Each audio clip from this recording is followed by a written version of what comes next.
ज्योतिष विषय का लाभ लेने के लिए कृपया हमारे चैनल को सब्सक्राइब करें और इस घंटी को दबाना कृपया ना भूलें और वीडियो को शेयर अवश्य करें।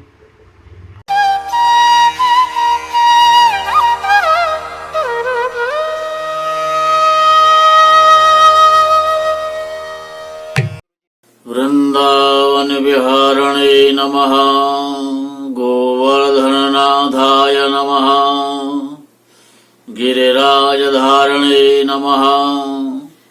भगवान श्री कृष्णचंद्र गोवर्धननाथ के चरणारविंदों में नित्य प्रति का दंडवत प्रणाम करते हुए सभी मित्रों को, श्रोताओं को, जिज्ञासुओं को, धर्मार्थियों को, ज्योतिष विज्ञान प्रेमियों को हर हर महादेव बम बम भोले नमः शिवाय।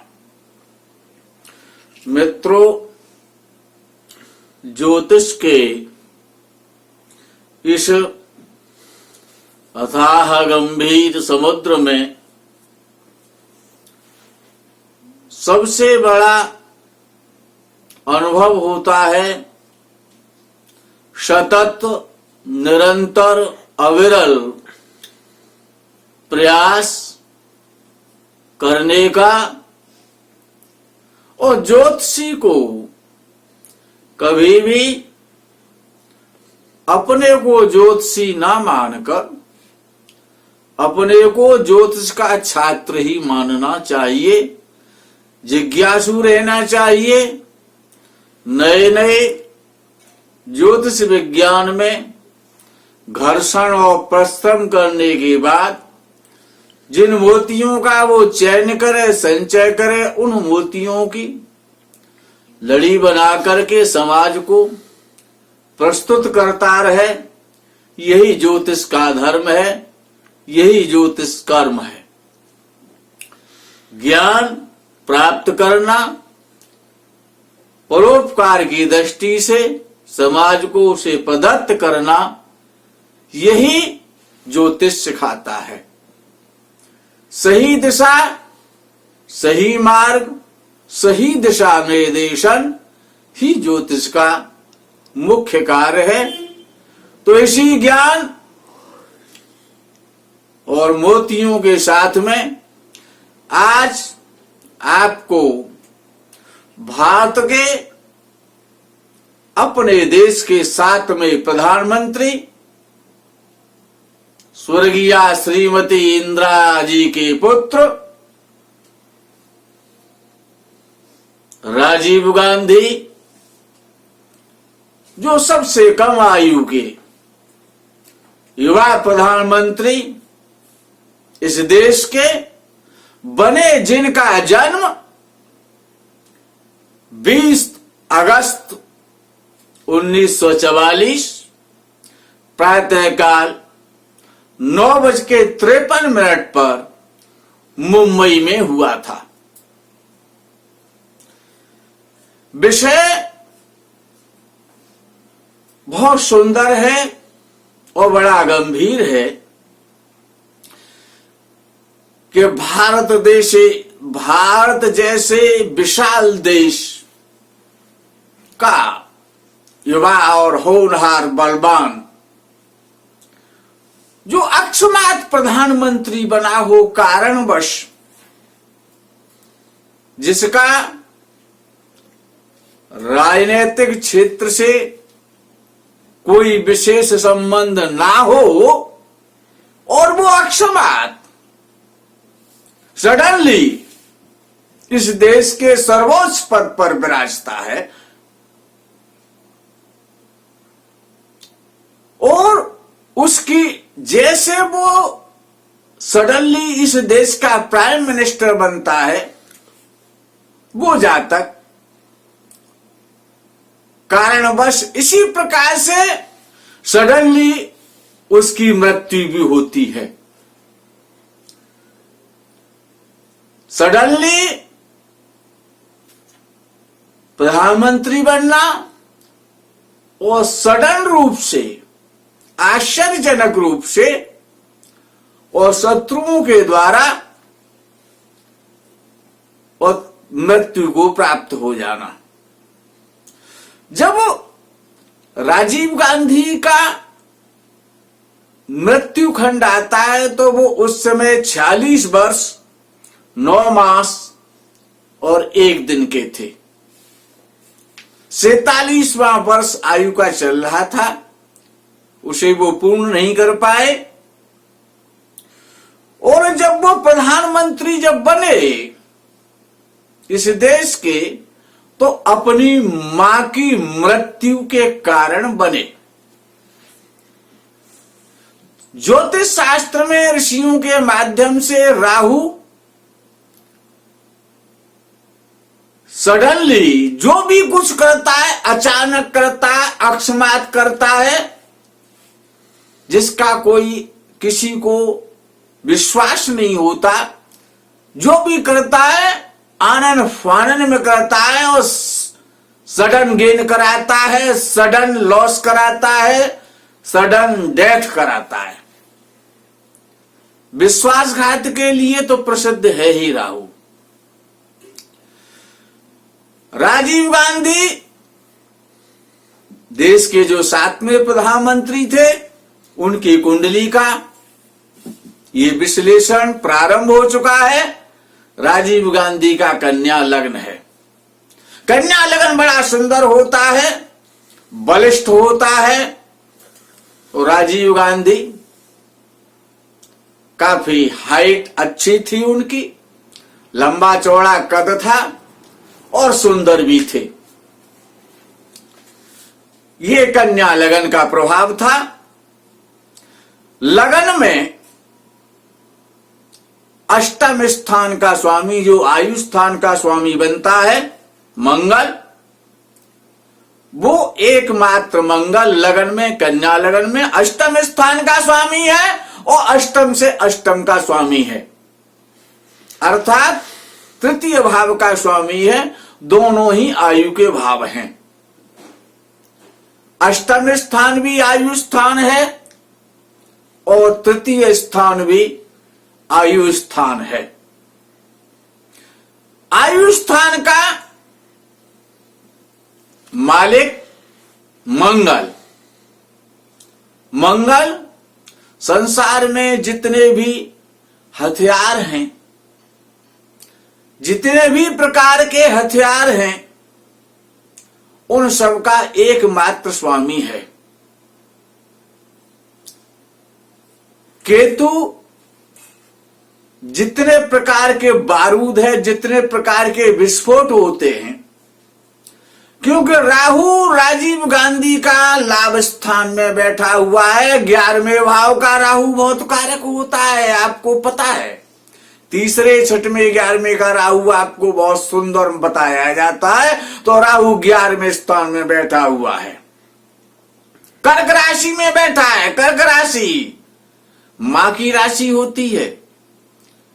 कर्क राशि का स्वामी चंद्र होता है, इसलिए मां की राशि है, मां का स्थान है, मां का प्रतिनिधित्व करती है कर्क राशि। उसमें राहु बैठा हुआ है। और कैसा राहु बैठा हुआ है? शत्रु स्थान का, शत्रु क्षेत्री, शत्रु राशि में राहु उपस्थित है और 11वें स्थान में उपस्थित है। तो मां की मृत्यु अकस्मात होती है। मां की मृत्यु अकस्मात होती है कर्क राशि का राहु। और जब मां की मृत्यु होती है, उस समय राजीव गांधी पर राहु की महादशा चल रही है। याद रखना, राहु क्या कर सकता है, राहु क्या कर सकता है और क्या नहीं कर सकता है। राहु लेता भी है और राहु देता भी है, और सडनली देता है। पिछले एपिसोड में जो आपके जो राहु का जो एपिसोड है, उसमें जो बताया गया, उसकी पुष्टि राजीव गांधी की कुंडली आज करती है। राहु सडन गेन का स्वामी है, विश्वासघात का कारक है। राहु संसार की संपत्ति दे सकता है, ये आपको बताया गया था। तो राहु 11वें स्थान का राहु बहुत उच्च कोटि का राहु है। और 11वां स्थान सर्वोच्च स्थान है आकाश मंडल का और इस संसार का फल देने का लाभ स्थान है। तो राहु को लाभ देना है, कारक स्थान में बैठा हुआ है, लेकिन कैसे देगा? मां का शत्रु बन गया राहु, कर्क राशि, मां की राशि, मां का प्रतिनिधि। और जब कर्क राशि में राहु बैठा तो उसने मां की मृत्यु करा दी, सडनली मां की मृत्यु कराई, विश्वासघात से कराई। मां की मृत्यु भी विश्वासघात से हुई, अंगरक्षकों ने ही और उनकी मां का मर्डर कर दिया, एकाएक मर्डर कर दिया। और राहु का अंक 4 है, राहु का अंक 4 है, और बुध का मित्र है राहु। मिथुन राशि में स्वग्रही माना जाता है। मां की मृत्यु 31 अक्टूबर को होती है, याद रखना। 31 अक्टूबर, 4 का अंक, 3 और 1 4 राहु का अंक है। राहु अपना पूरा काम कर रहा है। 31 अक्टूबर को मां की मृत्यु होती है और 4 नंबर की राशि में बैठा हुआ है राहु। तो 31 अक्टूबर, 4 का अंक, राहु का ही अंक है 4, और राहु उसमें बैठा हुआ है। अपनी वैदिक ज्योतिष के आधार पर राहु का अंक 4 है। 31 अक्टूबर, 4 का अंक, और दिन भी बुधवार है उस दिन। मित्रों, दिन भी बुधवार है जब इंदिरा गांधी की मृत्यु होती है, 31 अक्टूबर दिन बुधवार को। कितना बड़ा रहस्य राहु के अंदर। और जब राहु, उस समय राजीव गांधी पर राहु की महादशा चल रही है। कैसा संयोग है।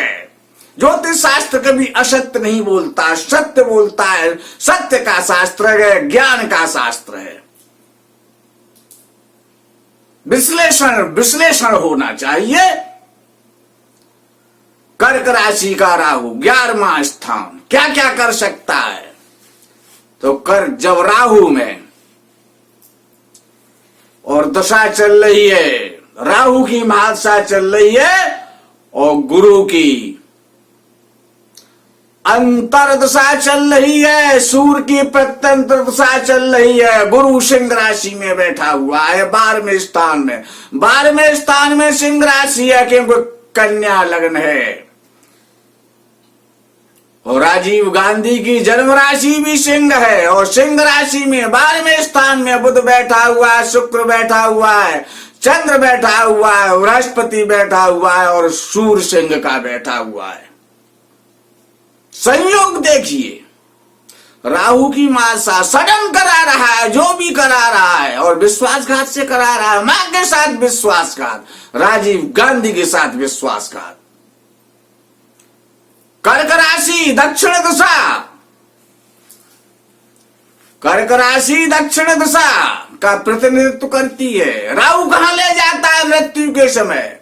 दक्षिण दिशा में ले जाता है। और मृत्यु कहां होती है? मित्रों, याद रखना, अष्टम स्थान और तृतीय स्थान दोनों आयुष्य के कारक हैं। उनका स्वामी मंगल हथियारों के माध्यम से कहां ले जाता है? कन्या राशि में बैठा हुआ है पेरम्बदूर, कन्या राशि। पेरम्बदूर में राजीव गांधी की मृत्यु होती है। पेरम्बदूर स्थान पर राजीव गांधी की मृत्यु होती है, कन्या राशि के स्थान पर ही ले जाता है। कैसा विचित्र विषय है। मां के साथ विश्वासघात, सडन मृत्यु, अचानक मृत्यु, और दोनों ही प्रधानमंत्री हैं। जब उनका स्वर्गवास होता है, उनके साथ जब विश्वासघात होता है, उस समय दोनों ही देश के प्रधानमंत्री हैं। उस समय पेरम्बदूर नाम के स्थान पर, और कारण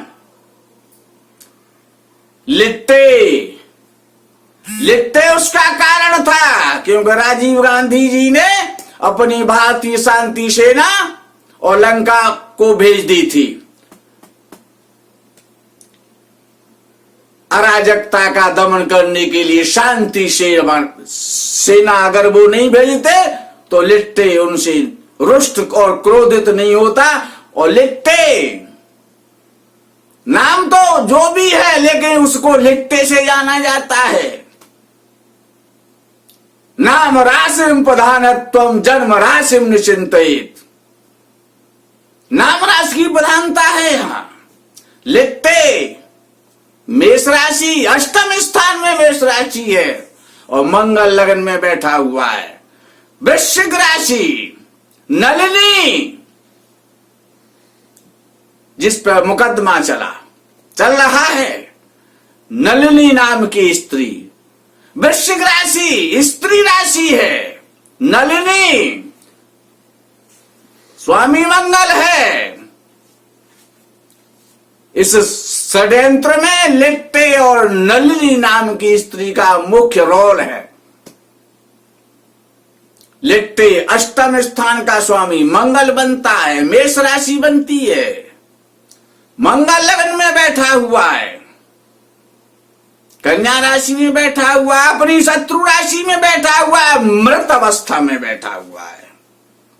अवस्था बड़ी महत्वपूर्ण होती है बंधुओं। नलिनी अष्टम से अष्टम, आयु से आयु स्थान, लगन से तृतीय स्थान, वृश्चिक राशि नलिनी। नलिनी की भी वृश्चिक राशि बनती है, इसका स्वामी भी मंगल बनता है और वो भी लगन में व्यवस्थित है मंगल। अर्थात मुख्य रोल मंगल और राहु, और आपस में मंगल राहु दोनों ही शत्रु हैं, क्योंकि अष्टम स्थान का स्वामी अष्टम स्थान को देख रहा है मंगल, और राहु मंगल के साथ विश्वासघात कर रहा, आयु के साथ विश्वासघात हो रहा है। अचानक जब राजीव गांधी प्रधानमंत्री बनते हैं इस देश के, तो मां के कारण बनते हैं, सडनली बनते हैं और मां की मृत्यु सडनली होती है। ये आपने समझा? किस स्थान पर मृत्यु होगी ये भी ज्योतिष बता रहा है। स्थान पेरम्बदूर, क्यों आयु कहां खत्म हो रही है, क्यों खत्म हो रही है, उसका कारण स्थान और समय। समय भी दिन का है, क्योंकि राहु दिन के कालखंड में बैठा हुआ है।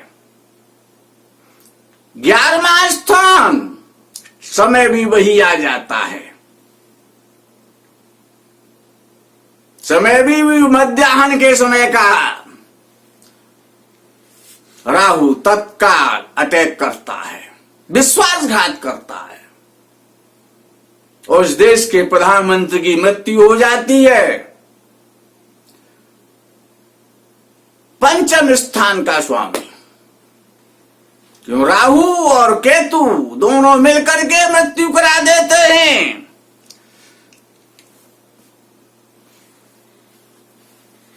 जब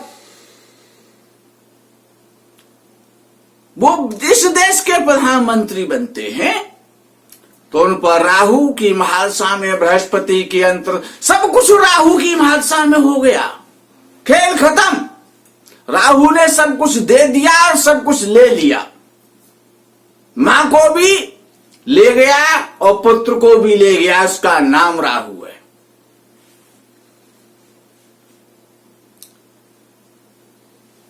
कैसा योग है।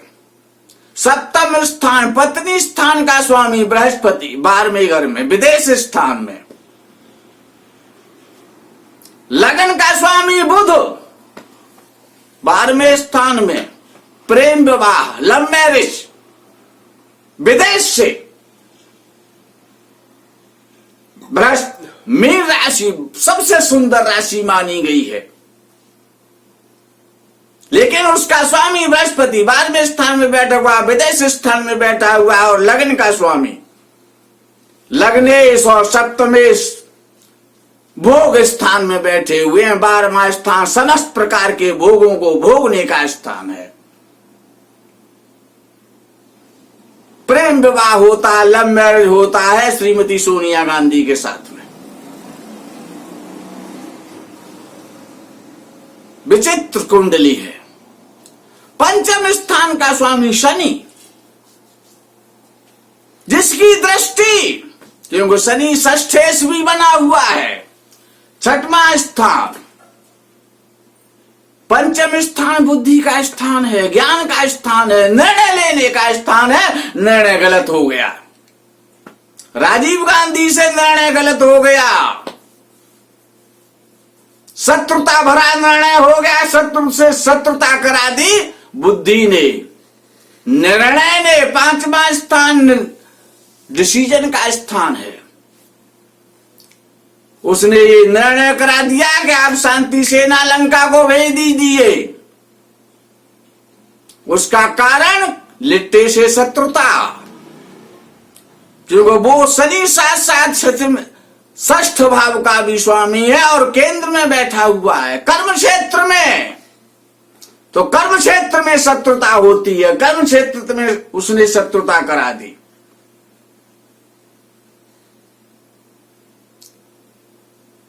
और कर्क राशि का स्वामी चंद्र, सूर्य, बृहस्पति, शुक्र, बुध, पांचों ग्रहों पर दृष्टि शनि की है। पांचों ग्रहों पर दृष्टि शनि पर है और केंद्रीय शनि का प्रभाव लगन पर है और मंगल पर है। और जब शनि की दृष्टि जब सूर्य पे होगी और चंद्र पे होगी तो क्या होगा? वही होगा जो ईश्वर को मंजूर होगा। तो ये कुंडली आपको सिखाती है कि राहु क्या दे सकता है, क्या ले सकता है। सब कुछ दे सकता है, संसार का सुख दे सकता है, चक्रवर्ती सम्राट बना सकता है, लेकिन अगर वो खराब स्थिति में, उसका भी ध्यान रखिए। छठवें से छठवां स्थान है, शत्रु स्थान 11वां स्थान, उसमें राहु बैठा हुआ है। शनि भी शत्रु बन गया ज्ञान के द्वारा, निर्णय के द्वारा।